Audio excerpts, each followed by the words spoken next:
The marriage between King Henry VII of England and Elizabeth of York is generally regarded by historians as a union marked by love and respect.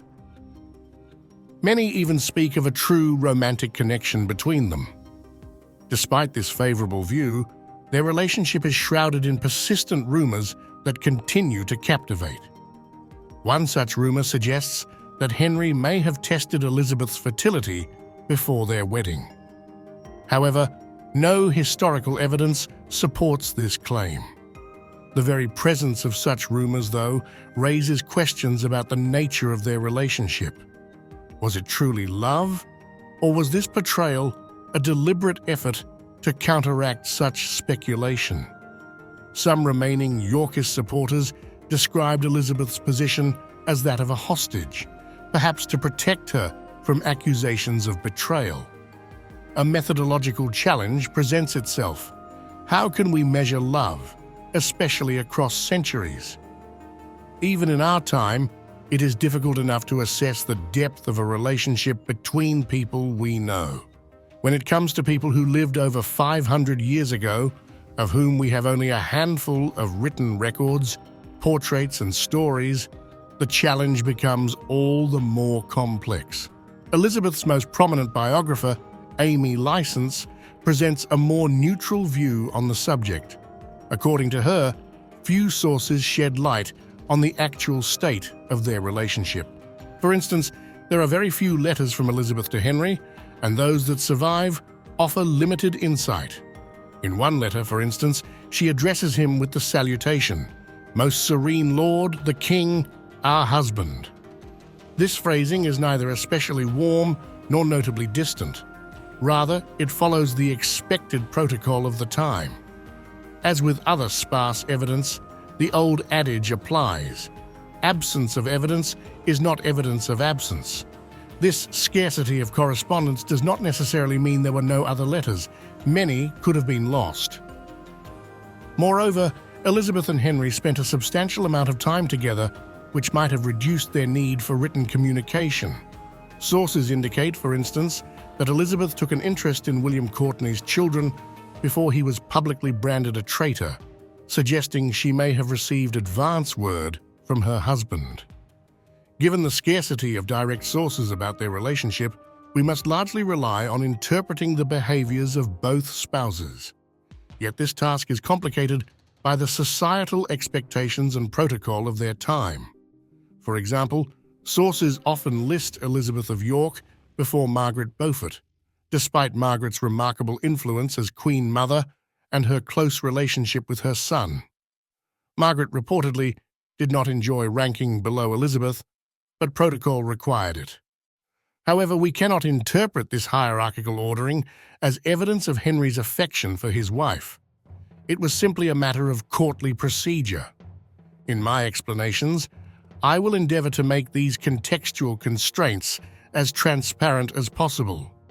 Nonetheless, there is a delicate balance between what can be attributed to protocol and what might be seen as personal sentiment, and opinions on these interpretations may vary. I'll begin by examining the arguments against the idea of genuine love between Henry VII and Elizabeth of York. This approach is logical, given that it's indisputable their marriage was not originally motivated by love.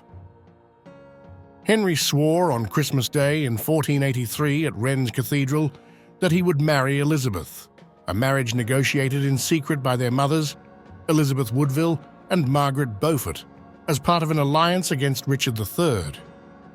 The idea of their union was not new. Even during Edward IV's reign, serious discussions took place about a potential marriage between Elizabeth and Henry. Such a marriage was considered one possible condition for the Tudor heir's return from exile. However, two factors prevented any concrete steps at the time. First, Elizabeth had long been betrothed to the French Dauphin, a match that only collapsed in 1482. The political upheaval of 1483 then spurred both mothers to revive the idea of an Elizabeth-Henry alliance. Elizabeth and Henry didn't meet until 1485, following Henry's victory at the Battle of Bosworth. Elizabeth stayed at Margaret Beaufort's residence, Cold Harbour, where the couple likely had the chance to become acquainted. There is speculation that they might have engaged in consensual premarital relations here. A 1999 study by Cassie showed that it wasn't uncommon for betrothed couples at the time to engage in intimate relations before marriage. In the case of Henry and Elizabeth, however, no evidence confirms this. This suggestion only arises as a counterpoint to the rumor of Henry supposedly testing Elizabeth's fertility, for which there is also no proof. As a brief aside, some, including Philippa Gregory, have suggested that Margaret Beaufort urged Henry to conduct such a fertility test. However, I find this notion highly improbable. Margaret had conceived at an age that we would consider childhood today, and later agreed to another marriage only on the condition of abstaining from sexual relations. Religion was deeply important to her, and I firmly believe she would have disapproved of such a test rather than advocated for it. Returning to the subject, the length of Henry and Elizabeth's engagement has also been cited as evidence against real love. Henry had been in England since late August 1485, yet the wedding did not take place until January 18th, 1486. Why such a delay? Initial plans for Henry's coronation involved a double coronation in which Elizabeth would be crowned alongside him. For this, they would have needed to marry beforehand. But Henry's coronation took place on October 30th, 1485, without Elizabeth at his side. Several explanations have been suggested for the prolonged engagement, with some more credible than others. First, Henry needed Parliament to revoke the Titulus Regius law, which it did 1 week after his coronation. Additionally, a papal dispensation was required, as the couple was closely related. This arrived on January 16th, 1486, just 2 days before their wedding. It appears they waited for this approval. However, the situation is more complex than it seems. Henry and Elizabeth ultimately received 3 dispensations. The first in 1484, which was delivered secretly and referred to them as Henry Tudor and Elizabeth Plantagenet, not as king and the daughter of Edward IV. A new dispensation was sought to correct this, but Henry, cautious after Richard III's maneuvering to secure the throne, requested a 3rd dispensation to ensure the legitimacy of his marriage. This 3rd document, however, arrived over a month after their wedding, indicating they did not wait for it, nor was there a strict need to wait for the 2nd one. The use of incorrect titles may have been a pretext, as it was likely unclear how far the negotiations had progressed in 1484. By December 1485, a wedding ring for Elizabeth had already been ordered, possibly in response to Parliament's encouragement that Henry formally wed Elizabeth. Another argument against genuine love is the delay between the wedding and Elizabeth's coronation. However, several factors convincingly explain the postponement. Elizabeth's pregnancy with Arthur, an outbreak of plague, and a rebellion all contributed. Pregnancy likely played a significant role, as Elizabeth needed considerable time to recover from the physical demands. More intriguing, perhaps, are the names given to the couple's children. Although there were no strict naming rules, certain conventions existed favoring names that honored both the mother's and father's families. Elizabeth herself was named after her mother. However, Henry primarily drew from his own family's lineage in naming their children.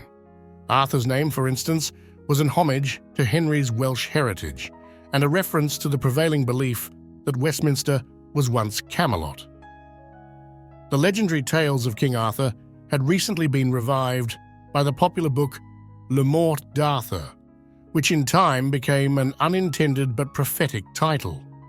Their next child, the future Henry VIII, was named after his father. Margaret Tudor was named for Margaret Beaufort, and Mary was officially named after the Virgin Mary, while Edmund was named in honor of Henry's father. Nonetheless, Henry did name one daughter after Elizabeth, though she only lived to age 3. Catherine, their last child, was named after the Queen's sister, and the name Mary, though honoring the Virgin, may have held additional significance, as Elizabeth also had a sister Mary, who died young. The impression that the York lineage was ignored arises from the fact that only 3 of their children, Henry, Margaret, and Mary, reached adulthood, the first 2 of whom were clearly named after members of the paternal family. One final point against the idea of a love-based marriage involves the fate of William Courtenay. A well-known biography of Elizabeth suggests that her relationship with Henry soured due to his harsh actions toward her family. Courtenay, married to Elizabeth's sister Catherine, had sided with Edmund de la Pole, and some argue that this family discord strained Elizabeth and Henry's relationship, causing them to spend less time together in 1502. However, Elizabeth's illness that summer also explains the physical separation, though they still spent enough time together for Elizabeth to conceive again. It's possible that Courtenay's betrayal and Henry's actions created tension in their marriage, though there is no strong evidence for this. On the contrary, as previously mentioned, Henry may have even warned his wife in advance of these measures. Nonetheless, while Elizabeth might have harbored some frustration toward Henry, we lack any concrete proof to confirm this. 3 primary arguments are often presented in support of genuine love between Henry VII and Elizabeth of York. First is the couple's mutual care for one another after the tragic death of their eldest son, Arthur. We have an impressive account from an eyewitness. When His Grace understood that sorrowful heavy tidings, he sent for the Queen, saying that he and his Queen would take the painful sorrows together. After that, she was come and saw the King her lord, and that natural and painful sorrow, as I have heard say, she, with full, great, and constant comfortable words, besought His Grace that he would first, after God, remember the weal of his own noble person, the comfort of his realm and of her. She then said that my lady, his mother, had never no more children but him only, and that God, by His grace, had ever preserved him, and brought him where that he was. Over that, how that God had left him yet a fair prince, 2 fair princesses, and that God is where he was, and we are both young enough, and that the prudence and wisdom of His Grace sprung over all Christendom, so that it should please him to take this according thereunto. Then the king thanked her of her good comfort. After that, she was departed and come to her own chamber. Natural and motherly remembrance of that great loss smote her so sorrowful to the heart that those that were about her were fain to send for the king to comfort her. Then His Grace, of true, gentle, and faithful love, in good haste came and relieved her, and showed her how wise counsel she had given him before. And he, for his part, would thank God for his son, and would she should do in like wise. This touching moment seems beyond refutation. While I cannot imagine the depths of pain felt by parents who lose a child, and I am grateful for that, I see in this account a powerful display of 2 people supporting each other in deep grief, which clearly indicates mutual affection. The second argument concerns Henry's profound grief upon Elizabeth's death in February 1503. Henry ensured a grand funeral for her, spending 5 times more than he had for Arthur's funeral the previous year, equivalent to $185,000 in today's currency. Henry himself fell into a deep depression, retreating from public life and refusing comfort from anyone outside his closest circle. By many accounts, he became embittered and is said to have never fully recovered. The third argument pertains to the couple's love life. Unlike Henry VIII and Edward IV, who sought companions outside their marriages, Henry VII appears to have remained faithful to Elizabeth. She was pregnant 7 times, meaning that there were extended periods when she was unavailable for intimacy, yet there is no evidence Henry sought a mistress. While it's possible he may have had a lover without record, no evidence of this has ever surfaced. Throughout their marriage, Henry also showered Elizabeth with expensive gifts. His wedding gift alone was worth approximately $45,000 today, and he continued to give her lavish presents, some of which were neither practical nor conventional. For instance, he even gave her a lion, reportedly because she wanted one.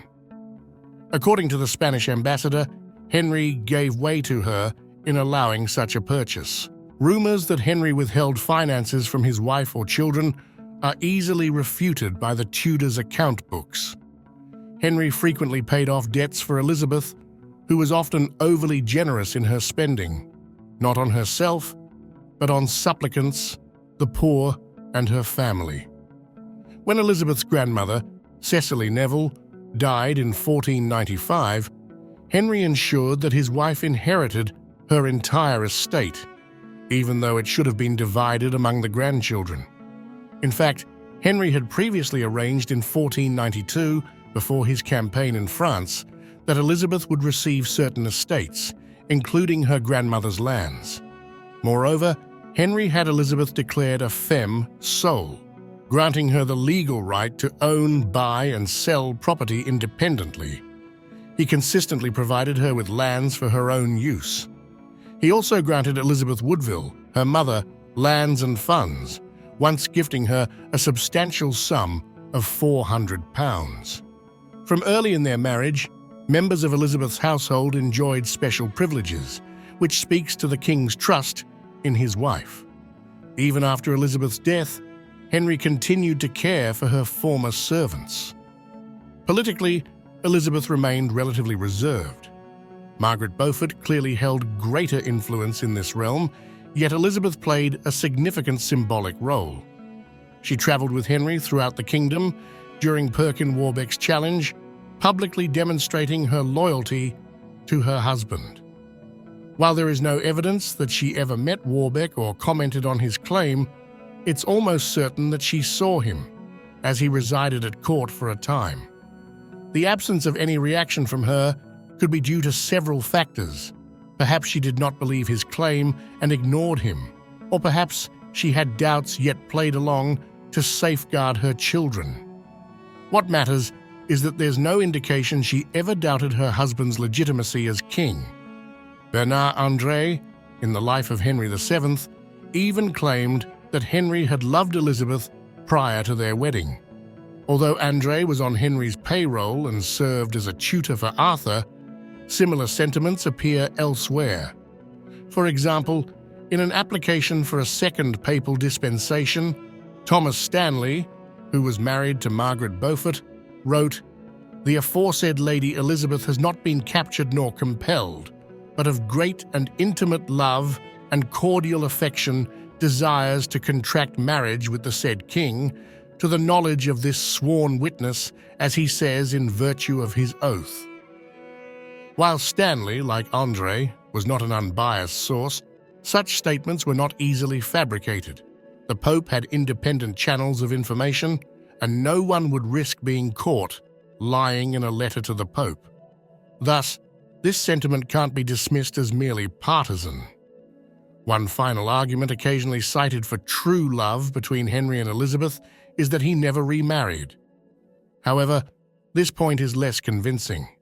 Henry seriously considered marrying Catherine of Aragon and even explored other potential alliances. His celibacy after Elizabeth's death should not necessarily be taken as a testament to his undying love for her. Lastly, I deliberately exclude any analysis of the couple's shared grave in Westminster Abbey. Though Henry commissioned it, the tomb was later redesigned by their son, Henry VIII, who disliked the original design. Thus, we can't draw any direct conclusions about how Henry and Elizabeth wished to be remembered together. Overall, it is evident that we know significantly more about Henry's feelings for Elizabeth than we do about hers for him.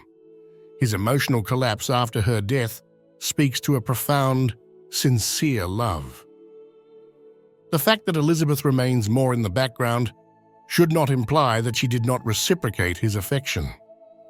Raised to be reserved and devoted, Elizabeth was expected to serve her husband loyally, and she fulfilled this role in an exemplary way. In fact, her continued discretion and restraint may be the strongest evidence of her love for him. Throughout their marriage, she had ample opportunity to challenge him or express doubt, yet she refrained from doing so. She upheld her role with dignity, never wavering in her loyalty to Henry. Thus, even at the risk of seeming overly romantic, I believe that Elizabeth and Henry shared a genuine love. Against all odds, theirs was a true love story. Thank you for watching. Please like and subscribe to support the growth of my channel.